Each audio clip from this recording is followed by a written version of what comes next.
Welcome to Aadya TV. ఇప్పుడు మనం ప్రస్తుతం హైదరాబాద్లోని ఇసుగూడ పెట్రోల్ బంక్ దగ్గర ఉన్నాము. ఇక్కడ పెట్రోల్ బంకును పూర్తిగా ఇక్కడ వాళ్ళు మాత్రం నో స్టాక్ బోర్డ్ అని పెట్టేయడం అనేది జరిగింది. హెచ్పి పెట్రోల్ బంక్ ఇది. అంటే ఇక్కడనే కాదు, ఎక్కడైనా కొన్ని చోట్లల్లో నో స్టాక్ బోర్డు పెట్టడం అనేది అయితే జరిగింది. అంటే పెట్రోల్కు పబ్లిక్ అంటే ఒక్క దగ్గర వాళ్ళు చెప్తున్న మాటలు, నిర్వాహకులు చెప్తున్న మాటలు ఏంటంటే, ఇప్పుడు 10 లీటర్లు ఒక బండిలో పోసుకోవాల్సిన బండిని 20 లీటర్ల పెట్రోల్ పోసుకుంటున్నారు. బైక్ అయితే 5 లీటర్లు పోసుకునేది 7-8 లీటర్లు అందులో పోసుకుంటే, ఇలాంటి టైంలో అంటే మాకు ఒక లిమిట్ ఉంటుంది. అక్కడ నుంచి మాకు ఏదైతే వస్తుందో ఆ పెట్రోల్ను వారానికి ఇంత మేము తెచ్చుకుంటే, వారానికి 2-3 ట్యాంకులను తెచ్చుకుంటే ఒక 4-5 ట్యాంకులు ఇవ్వమంటే అక్కడ నుంచి కూడా మాకు ఇవ్వడం లేదు. కాబట్టి ఇట్లాంటి రాగానే ఎవరైతే వస్తారో పెట్రోల్ రాగానే కొన్ని చోట్లలో అయితే మేము బాటళ్ళల్లో ఇస్తలేము. సో బండ్లలోనే పోస్తున్నాము, వాళ్ళకి అవసరం ఉన్నంత పోస్తున్నాము. అంటే ఫుల్ ట్యాంక్ చేయమంటే కూడా ఫుల్ ట్యాంక్ చేస్తున్నాం తప్ప కానీ మేము ప్రైవేట్గా తెచ్చుకున్న ఏ బాటిల్స్ కావచ్చు లేకుంటే క్యాన్లలో కావచ్చు ఎల్ల కూడా మేము పోస్తలేము అని చెప్పేసి కొంతమంది నిర్వాహకులు చెప్తున్న మాటలకి. సో కానీ హైదరాబాద్లో మాత్రం ఈ 2 రోజుల నుంచి అంటే ఆదివారం నైట్ నుంచి కూడా ఈ కొరత అనేది అంటే తెలంగాణలో అక్కడ మహారాష్ట్ర బార్డర్ అయినా ఆదిలాబాద్ కావచ్చు లేకుంటే నిర్మల్ కావచ్చు, ఇక్కడ ఆంధ్రప్రదేశ్ బార్డర్ అయిన ఖమ్మం కావచ్చు, కొత్తగూడెం కావచ్చు, సూర్యాపేట కావచ్చు, నల్గొండ జిల్లాలలో కావచ్చు, ఇక్కడ మాత్రం విపరీతంగా అక్కడ ఆంధ్రప్రదేశ్ బార్డర్, ఇక్కడ మహారాష్ట్ర బార్డర్లో మాత్రం ఈ 2-3 జిల్లాలలో విపరీతమైన కొరత అయితే ఏర్పడినట్లయితే మనకు అనిపించింది. అంటే గంటల తరబడి కూడా ఇక్కడ క్యూ లైన్లు అంటే పెట్రోల్ బంక్ దగ్గర కస్టమర్లు గంటల తరబడి కూడా ఇక్కడ క్యూ లైన్లో ఇలాబడి కొట్టుకున్న పరిస్థితి అయితే, పెట్రోల్ కొట్టుకున్న పరిస్థితులు అయితే కనిపించింది. అంటే ఇప్పుడు కొన్ని బంకులలో అయితే నో స్టాక్ బోర్డులు అయితే మనకు క్లియర్గా కనిపిస్తున్నాయి. ఇప్పుడు మనం 2-3 బంకులు మనం చూసాము. ఆ బంకులలో కూడా నో స్టాక్ బోర్డులు పెట్టుకొని ఆల్రెడీ క్లోజ్ చేసుకొని కూర్చోవడం అనేది అయితే అక్కడ పనిచేసే యజమానం అయితే మనకైతే క్లియర్గా కనిపించారు.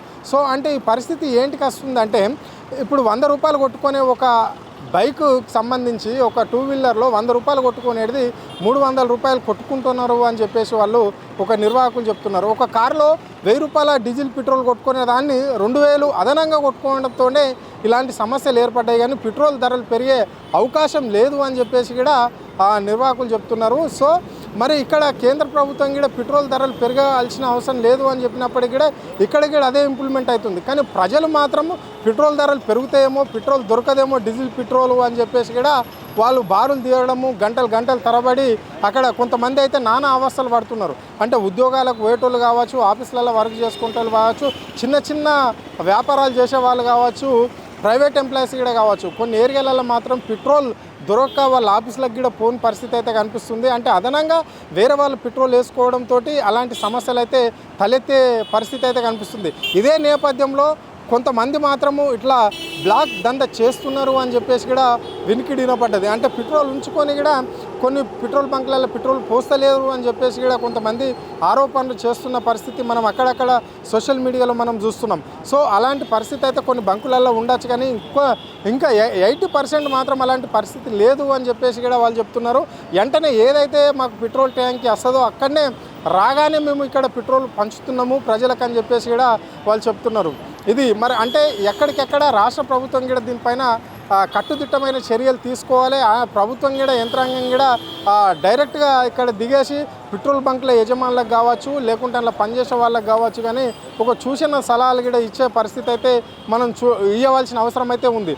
అంటే వాటర్ బాటిళ్ళల్లో కావచ్చు లేకుంటే డబ్బాలలో కావచ్చు ఇలాంటి పరికరాలలో పెట్రోల్ పోయొద్దు అని చెప్పేసి కూడా వాళ్ళు చెప్తే బాగుంటుంది అని చెప్పేసి కూడా వారు చెప్తున్నారు. సో అలాంటి కొన్ని బంకులలో అయితే అలాంటిది పూర్తిగా మేము నిషేధించడం, అలాంటి వాటర్ బాటిళ్ళల్లో కావచ్చు డబ్బాలలో కావచ్చు ఏ దాంట్లో అయినా కానీ మేము పెట్రోల్ అయితే పోస్తలేము అని చెప్పేసి వాళ్ళు చెప్తున్నారు. కానీ కొంతమంది పెట్రోల్ కొరత లేదు అని చెప్పినా కానీ పబ్లిక్ కావచ్చు ఎవరు కూడా కొంతమంది చెవున పట్టించుకోవడం లేదు. కొంతమంది పెట్రోల్ తీసుకుపోయి వాళ్ళ ఇండ్లలో పెట్టుకొని అరే ఈ సమస్య అవుతుందేమో, అక్కడ యుద్ధం నడుస్తున్న సందర్భంగానే ఇలాంటివి జరగచ్చు, పక్క రాష్ట్రంలో ఆంధ్రప్రదేశ్లో ఇలాంటి సమస్య తలెత్తింది, ఇక్కడ మహారాష్ట్రలో కూడా ఎత్తుతున్నది, ఇక్కడ తెలంగాణలో కూడా అవుతుందేమో అని చెప్పేసి కూడా వాళ్ళు అనుకోని కూడా కొంతమంది అట్లా తీసుకుపోవడం అనేది అయితే జరుగుతుంది. కానీ అలాంటి పరిస్థితి ఉండదు అని చెప్పేసి పెట్రోల్ బంకులు నిర్వహించే యజమానులు అయితే చెప్తున్నారు. సో కానీ పబ్లిక్ మాత్రము ఒప్పుకోవడం లేదు. కానీ కంపల్సరీ ఇలాంటి సమస్య తలెత్తదని వాళ్ళు ముందుగానే వాళ్ళు అనుకుంటున్నారు. కానీ అలాంటి సమస్య ఏం లేదు, పెట్రోల్ డీజిల్ సమస్య అయితే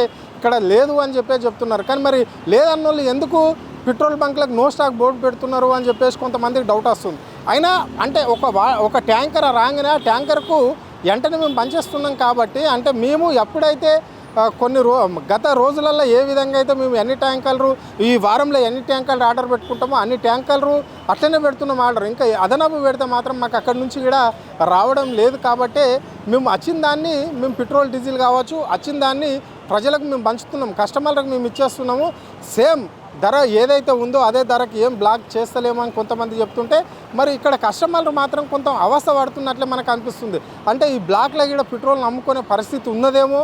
కాబట్టి ఇప్పుడే మనము ముందు జాగ్రత్తగా మనం కొంచెం స్టోర్ చేసుకోవాలని చెప్పేసి కూడా వాళ్ళు తీసుకుపోవడం అనేది అయితే జరుగుతుంది. ఇప్పుడు హైదరాబాద్ నగరంలో ఎక్కడ చూసినా అంటే కొన్ని చోట్లలో మాత్రం దొరుకుతుంది, కొన్ని చోట్లలో పెట్రోల్ డీజిల్ ప్రాబ్లమే ఉన్నది. అంటే ఇప్పుడు కొన్ని ఏరియాలలో ఇప్పుడు మనం 2-3 బంకులు చూసాం, ఆ ఏరియాలలో నో స్టాక్ బోర్డు అని క్లుప్తంగా రాసి పెట్టడం అనేది అయితే జరిగిందని చెప్పుకోవచ్చు.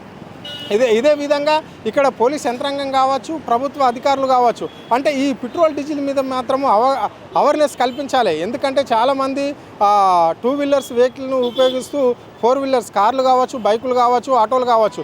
అంటే ఆటోలలో జీవన ఉపాధి ఏమో రోడ్ల మీద ఉంటుంది. ఇప్పుడు కార్లలో ఆఫీసులకు వెళ్తుంటారు, ఇతర పనులకు వెళ్తుంటారు. సో ఇప్పుడు బైక్లకు సంబంధించి అక్కడ చిన్న స్థాయి ఉద్యోగులు మాత్రం కూడా డైలీ అప్ అండ్ డౌన్ చేయవలసిన పరిస్థితి ఉంటుంది.